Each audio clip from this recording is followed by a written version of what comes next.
মই গুৱাহাটীৰ প্ৰাংশল হিচাপে আজি পজিটিভ বাৰ্তাৰ সাংবাদিকসকলৰ লগত কথোপকথন আৰম্ভ কৰিছোঁ।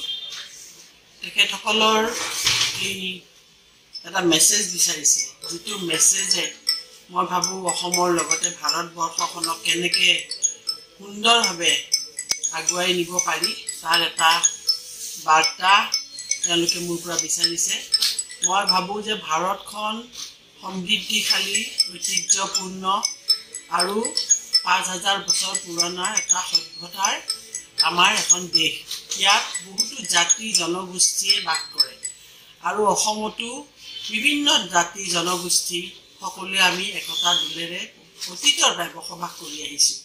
কিন্তু আজি আমি দেখিবলৈ পাইছোঁ বিভিন্ন ধৰণে আমাৰ দেশখনৰ লগতে অসম প্ৰদেশকো এটা অস্থিৰ অৱস্থালৈ লৈ অহা হৈছে আৰু ইয়াৰ কাৰণে আমাৰ চৰকাৰখনে যথেষ্ট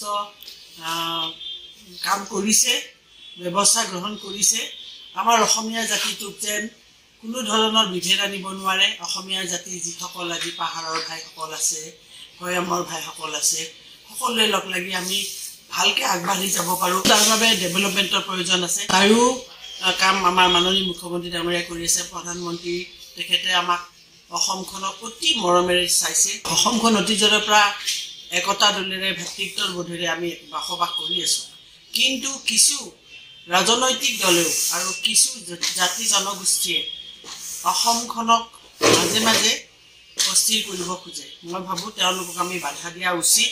সকলোৱে একত্ৰিত হৈ আমি একতা দোলেৰে অসমখনক আগবঢ়াই নিয়া উচিত আৰু তাৰ কাৰণে আমি এই যে আমাৰ এটা পুৰণি সম্বন্ধ, এই সম্বন্ধটো আমি ভুল বুজাবুজিৰ মাজেদি নহয়, এটা ভাল বুজাবুজিৰ মাজেদি আগবাঢ়িব পাৰোঁ।